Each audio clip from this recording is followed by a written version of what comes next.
en partenariat avec Muso, réussir ses objectifs de recrutement grâce à la diversité. Alors c'est vrai qu'on parle beaucoup de la diversité, on ne parle même que de ça, diront certains. Mais au fait, de quoi parle-t-on exactement ? Et qu'est-ce que la diversité ? Pourquoi elle est si importante ? Et pourquoi elle est facteur de performance humaine, et puis aussi de performance de l'organisation et donc performance business. On va avoir une demi-heure passionnante avec des regards croisés à l'initiative de Muso, qui est partenaire de cette conférence. Merci à Antoine d'être avec nous, cofondateur et puis directeur général de Muso. Laetitia Villeneuve, vice-présidente de Crédit Suisse, est avec nous. Et puis Aurélien Drieux, qui est Senior Team Lead Talent Acquisition chez Conto. Je vais vous laisser le micro et je vous proposerai après, puisque vous le connaissez, c'est le principe de nos rencontres avec des experts, la possibilité de poser des questions à la fin. Je vous en prie. Merci beaucoup. Alors on est très content de faire cette conférence avec vous. Pourquoi ? Parce que en fait, quand on a réfléchi à ce qu'on allait vous dire avec Laetitia et avec Aurélien, en fait, ce qu'on s'est dit, c'est que le problème principal des boîtes en croissance en France aujourd'hui, c'est réussir à recruter et c'est réussir à conserver les meilleurs talents. Et ce qui apparaît en filigrane en fait de ces deux questions, c'est qu'en fait, il y a une clé pour réussir à recruter et à garder les meilleurs talents, c'est d'avoir une politique de diversité qui fonctionne. Et donc c'est pour ça que aujourd'hui, comme on vous l'a dit, il y a Laetitia qui est VP diversité et inclusion chez Crédit Suisse qui va intervenir pour vous parler de ce qu'elle sait faire et de ce qui se passe chez Crédit Suisse. Et Aurélien du coup qui est manager chez Conto. Pour ceux qui connaissent pas Conto, c'est une licorne française, c'est un fleuron de la fintech et c'est aussi une des boîtes qui recrute le mieux en France. Donc voilà, c'est intéressant. Et moi pour ma part, donc je suis Antoine, je suis le CEO de Muso, qui est une marketplace de recrutement. Et donc nous, on aide nos clients à recruter et on les aide aussi à recruter des équipes qui sont riches de diversité. Je vais juste avant de laisser la parole à Laetitia, rajouter un point qui est important, c'est que en fait, souvent on aborde la diversité d'un point de vue éthique, d'un point de vue moral, où en fait on fait de la diversité parce que c'est bien moralement. On a choisi un angle un petit peu particulier qui est un angle pragmatique.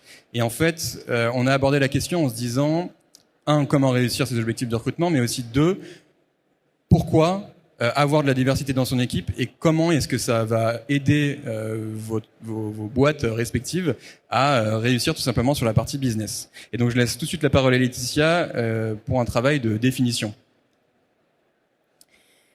Alors, qu'est-ce que la diversité ? Je pense que tout le monde ici sait, la définition de la diversité, c'est vraiment toutes les différences, toutes les différentes dimensions qui constituent l'identité d'un individu.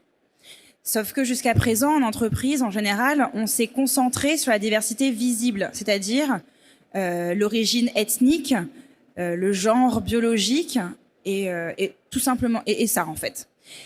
Sauf que la diversité prend une place de plus en plus importante dans notre vie sociale et la vie professionnelle parce qu'on se rend compte que il y a beaucoup plus de dimensions, il y a beaucoup plus de niveaux de profondeur dans cette diversité.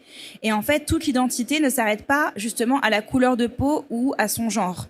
C'est son identité en tant que la langue qu'on parle, notre nationalité, le village dans lequel on a grandi, notre expérience professionnelle, notre milieu social. Tout ça constitue la personne que l'on est et qu'on en apporte au travail. Et donc la diversité, c'est une condition aujourd'hui, on va dire, nécessaire pour toutes les entreprises et tout le monde en est conscient. Mais sans l'inclusion, la diversité, en fait, ne sert à rien. Parce que si on a plein de personnes autour de la table, mais que ces personnes-là ne se sentent pas à l'aise pour partager leur point de vue et ne sont pas écoutées, s'il n'y a qu'une seule personne qui est prise en compte, dans ce cas-là, à quoi sert la diversité ? C'est pour ça que diversité et inclusion vont de pair pour développer ce sentiment d'appartenance en fait à une culture, à une organisation qui là en fait peut créer de la valeur. Bonjour à tous. En effet, déjà, pourquoi faire la diversité ? On vous a mis des chiffres sur la slide suivante qui vont illustrer justement mes propos, nos propos. Il y a une chose qui est importante à dire. Évidemment, c'est une priorité essentielle, la diversité et l'inclusion pour Conto. On est loin d'être les seuls. Et le fait qu'on soit tous les trois réunis sur scène aujourd'hui le démontre, parce qu'on est chacun d'entre nous dans des sociétés qui sont à des stades différents, dans des secteurs d'activité différents, dans des tailles différentes. Et on voit que malgré tout, c'est un sujet qui est au cœur de nos préoccupations pour les mois et les années à venir. Si je fais un focus plus particulier sur Conto, c'est une priorité essentielle pour nous 2023-2024 pour deux principales raisons. La première, et pas des moindres, et ça c'est encore une fois pour tout le monde, il y a un bénéfice qui est évident pour chaque organisation, et ce à différents aspects. Si on parle de l'organisation pure et l'ADN d'une organisation, et c'est là où les chiffres justement vont être assez évocateurs, il y a clairement un impact sur la prise de décision et sur la performance. Beaucoup d'études ont été faites pour une société où la parité est atteinte, ou en tout cas pas loin d'être atteinte.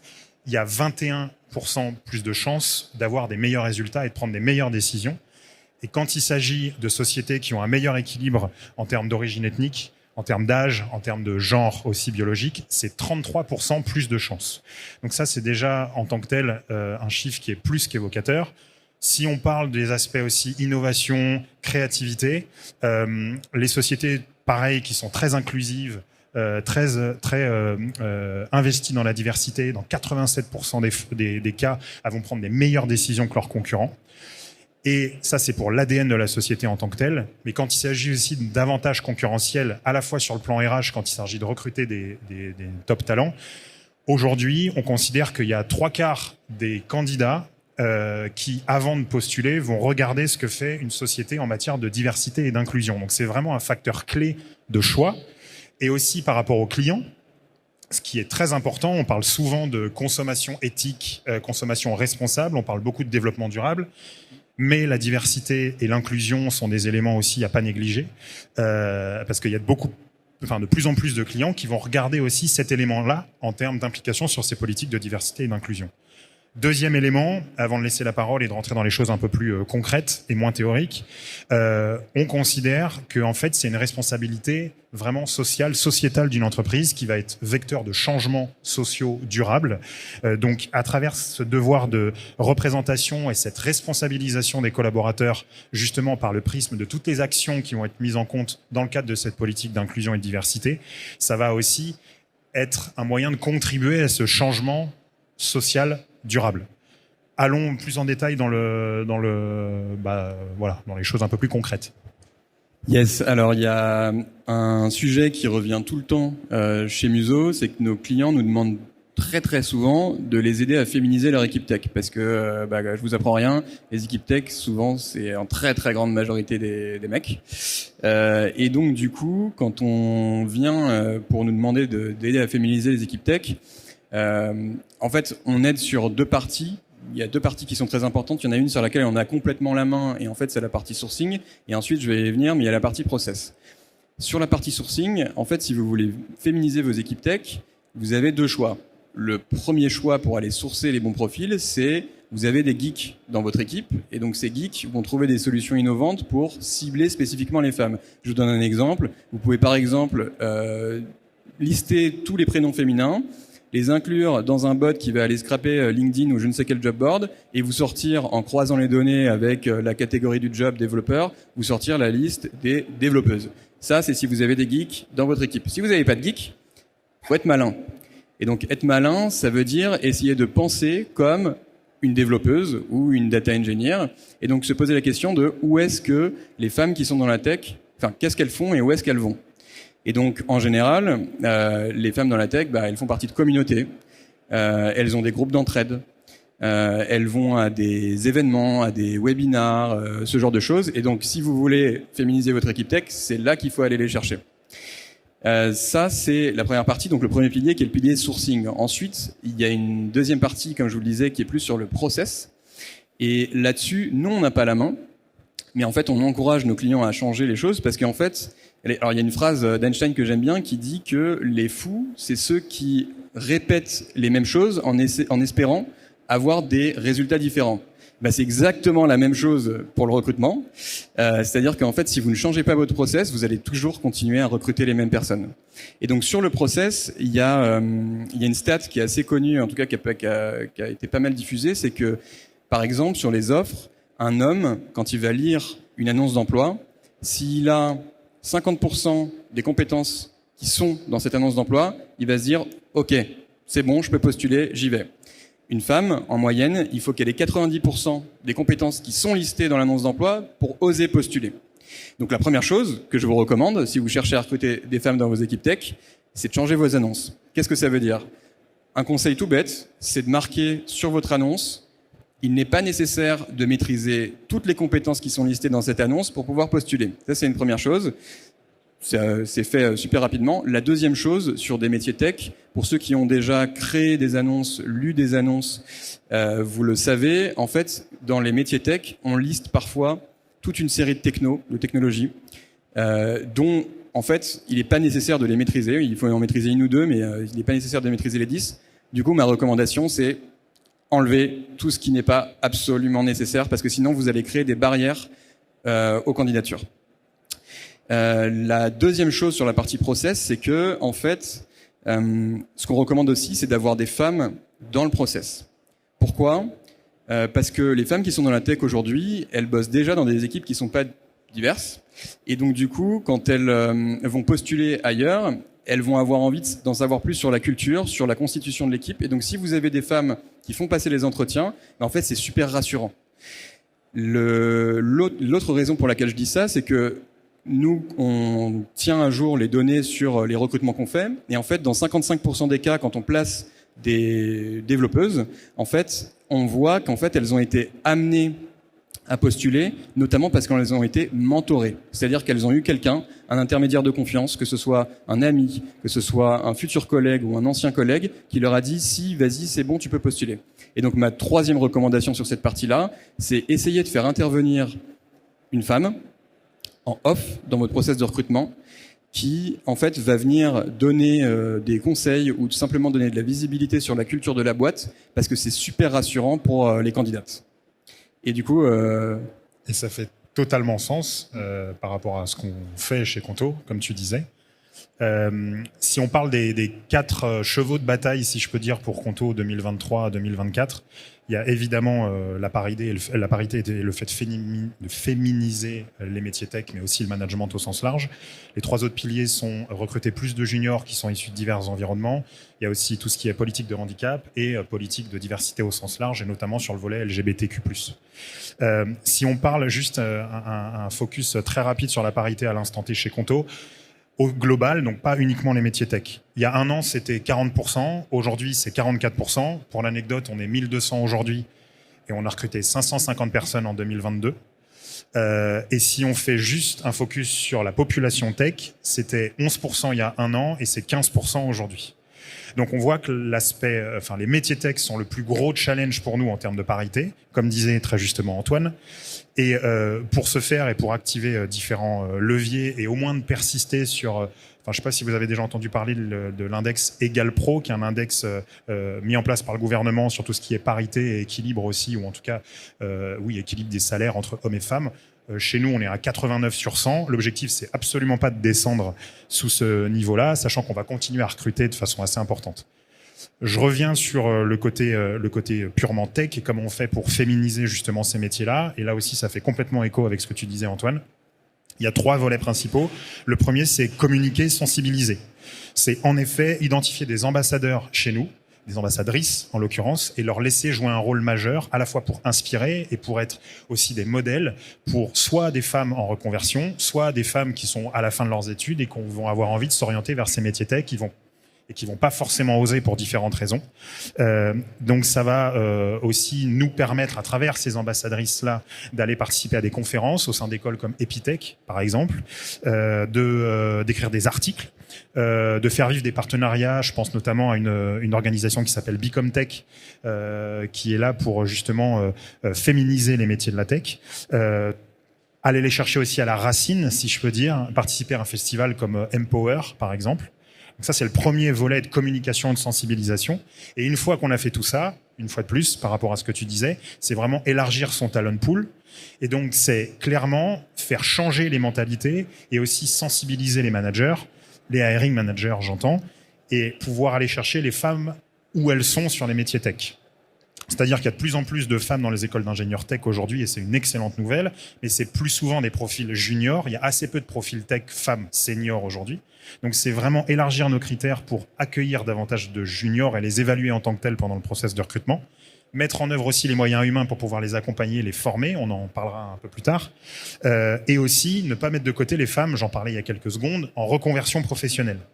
Je parle typiquement, je pense à des écoles comme Adatech School, comme Simplon aussi, et très justement aussi, ça inclut de construire ses annonces, de les rendre beaucoup plus inclusives. Je parle des populations, des femmes, mais ça peut être en général de tous les types de diversité, et aussi la parité dans les panels d'intervieweurs, aussi pour avoir un moyen pour les femmes et les autres personnes issues de différentes diversités de s'identifier très clairement.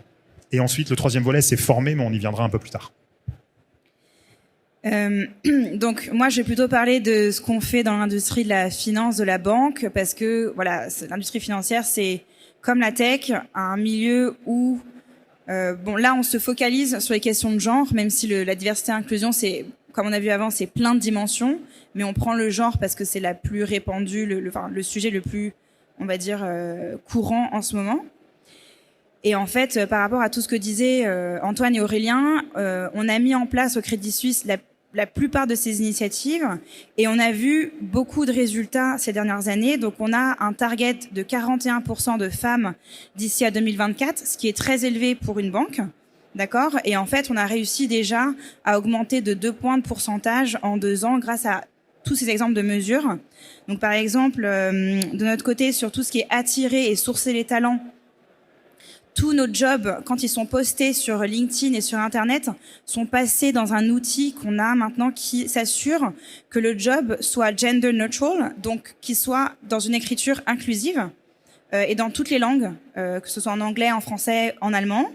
Parce que Crédit Suisse est basé à Zurich, donc la langue de la banque au départ c'est l'allemand.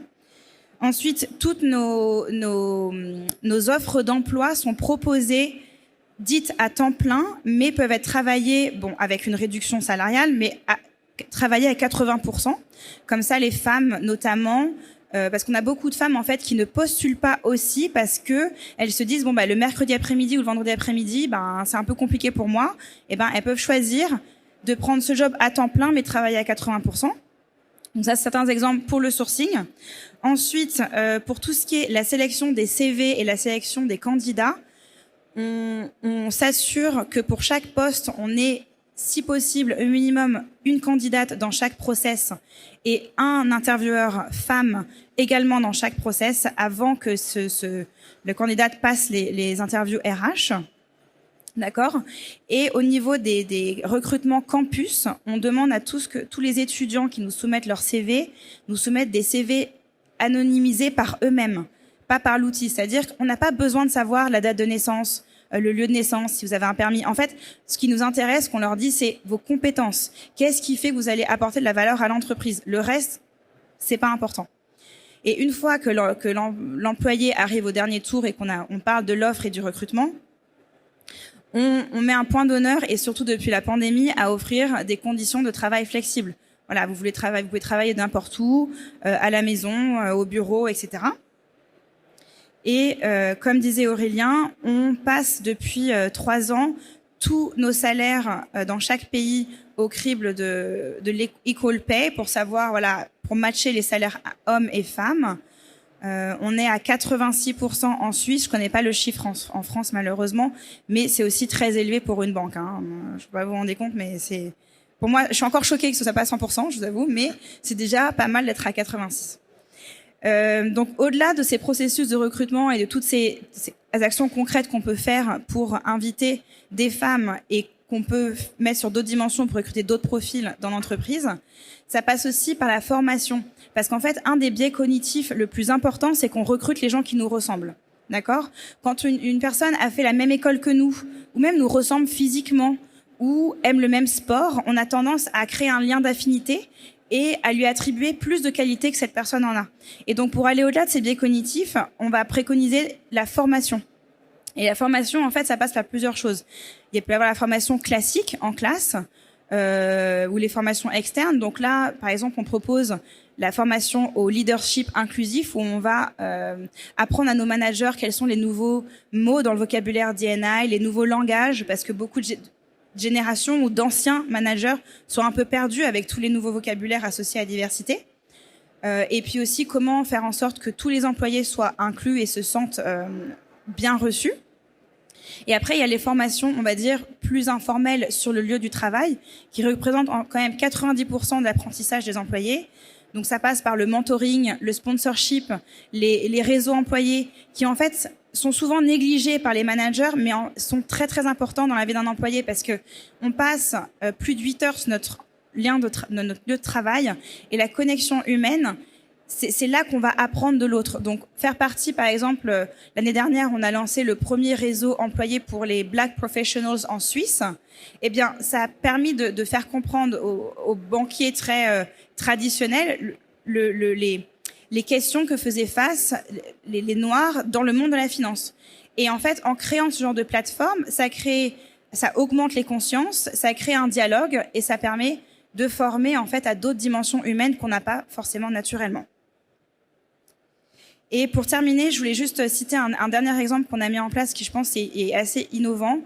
Parce que comme disait Antoine précédemment, si on ne change pas les méthodes de recrutement, on ne changera pas les personnes qu'on recrute. On recrutera toujours les mêmes profils.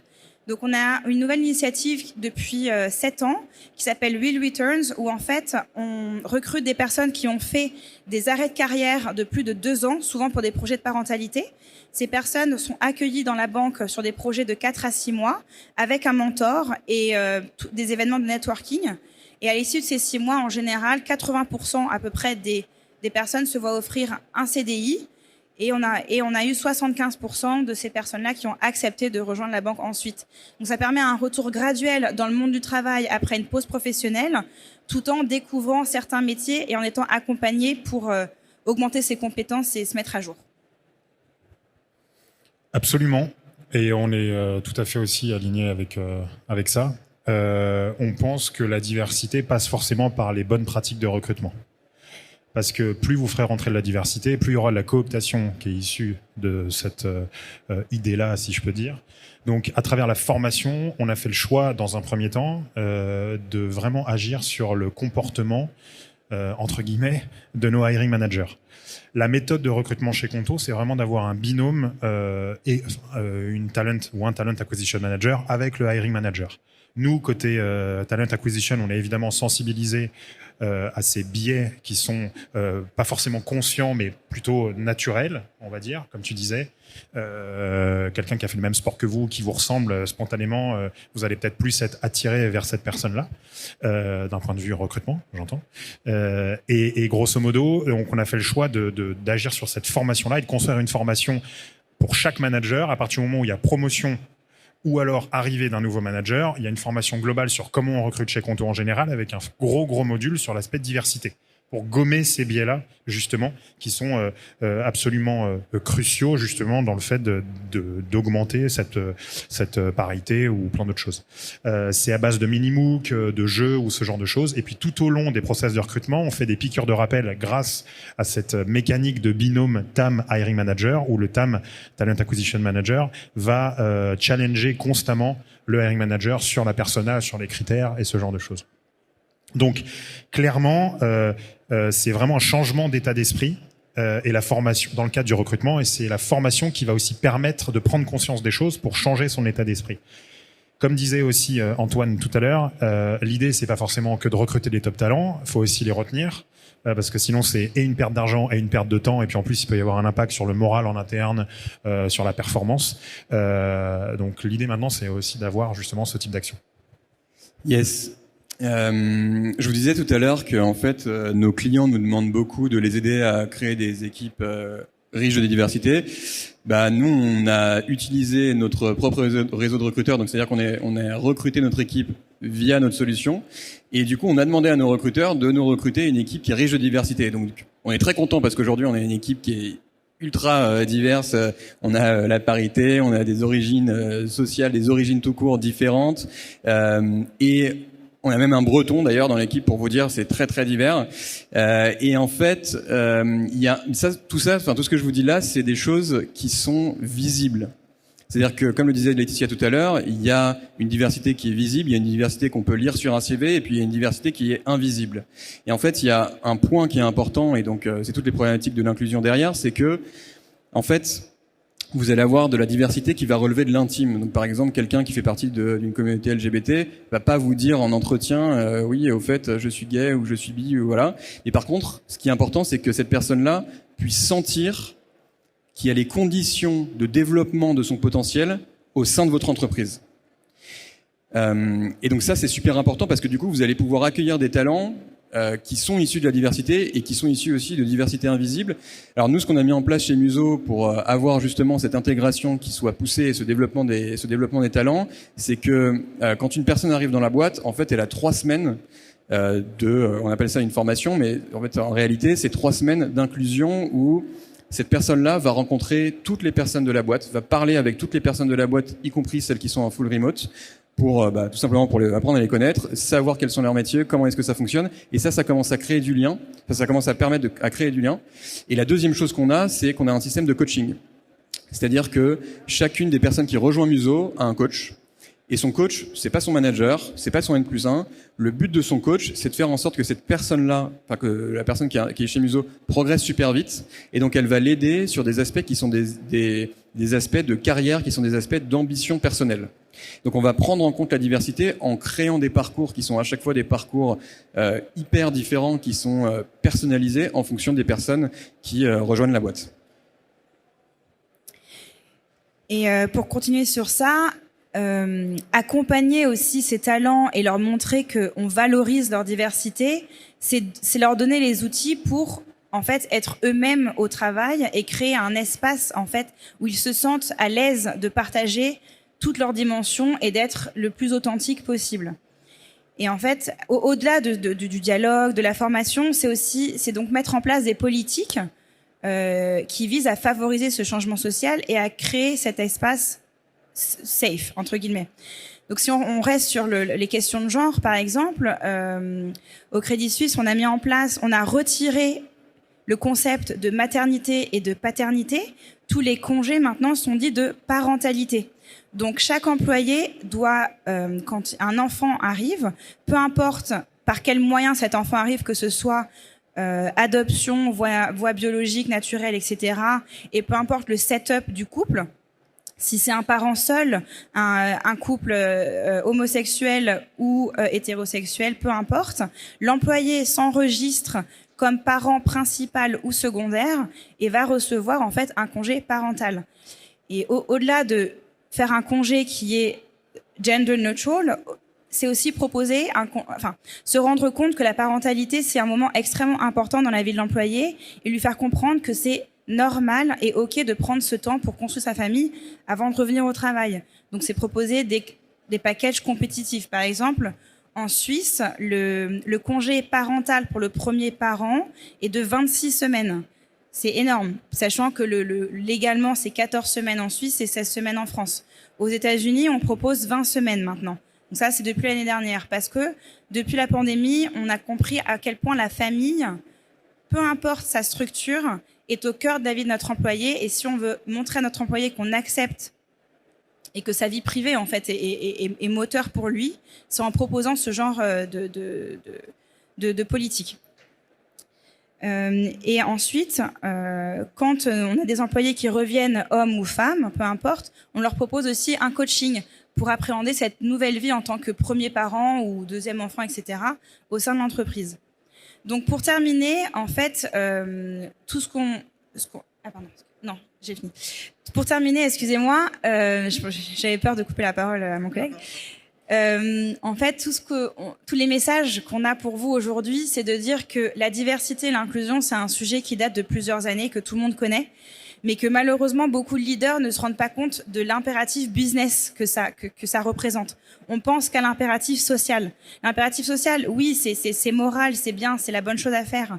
Mais en fait, avoir des équipes qui sont différentes et où les employés expriment et vivent leurs différences pleinement, ça permet de créer des nouveaux produits, d'avoir des nouveaux points de vue sur les problèmes, d'avoir des narratives marketing différentes et de s'exprimer en fait dans le monde en excluant personne.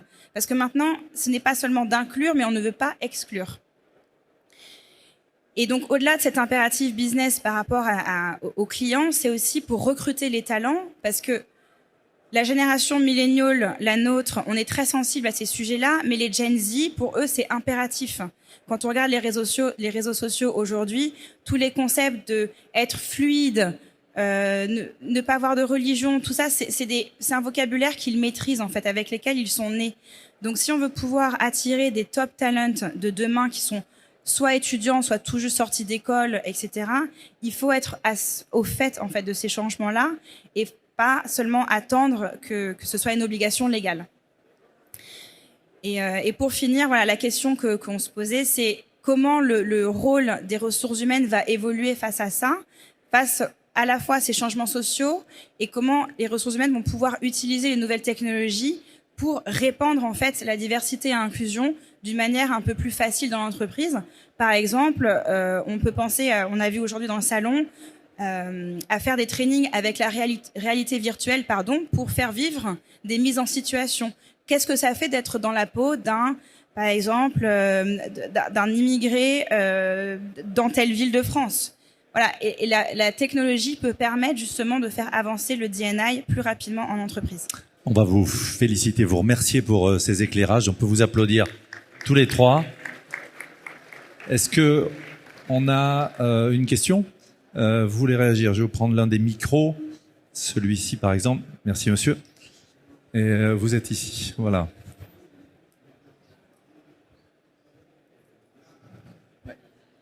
Oui, bonjour. Jason, je suis recruteur dans une ESN.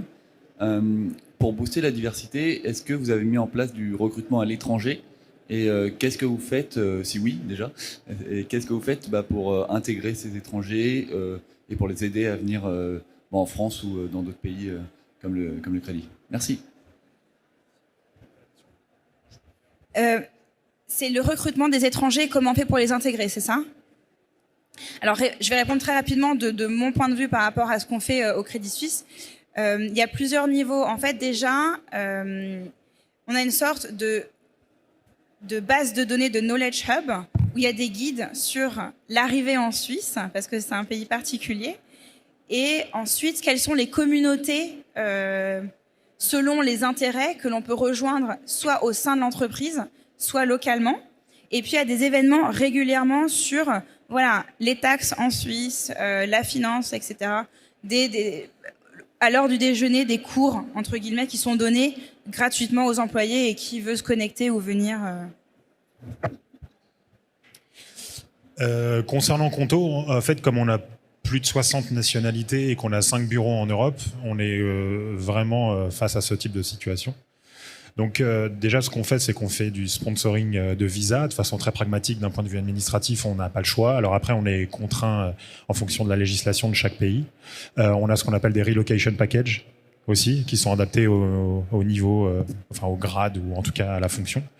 On a ce genre de choses. On a aussi beaucoup de gens qui ont déjà fait ce mouvement de relocation. Donc en fait, ça permet toujours dans cette logique d'ambassadeur d'avoir des gens qui vont être référents. Et souvent dans les cadres de process de recrutement, je dis par exemple un Polonais qui veut venir à Milan, typiquement pour au moins, on a forcément des Polonais chez Conto, donc on va leur proposer aux candidats polonais de faire un échange avec le comptoir qui est déjà chez nous depuis X temps et qui est polonais, pour le rassurer, si je peux dire, sur le mouvement, pour lui faire un retour d'expérience, pour aussi, l'échange et l'identification peut être un élément qui est absolument clé. Donc c'est pas uniquement des notions administratives, il y a aussi un accompagnement humain qui est fait de par cet ambassadeur-là potentiel ou ce buddy. Et aussi, on a des RH chez nous qui sont spécialistes en fonction des marchés, de la législation locale, qui vont permettre aussi de faire plusieurs meetings avec les gens concernés par la relocation.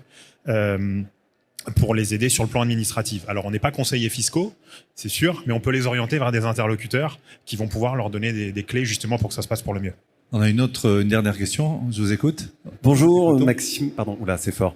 J'ai créé une plateforme qui s'appelle Remixed il y a 3 ans sur les questions d'inclusion parce que j'ai réalisé qu'au fil des années, on parlait énormément de diversité, mais pas tant finalement d'inclusion. Je pose d'ailleurs une question très simple à vous et aux personnes dans cette salle. Est-ce qu'on est sûr que nos équipes connaissent la différence entre la blague dite lourde et le harcèlement sexuel?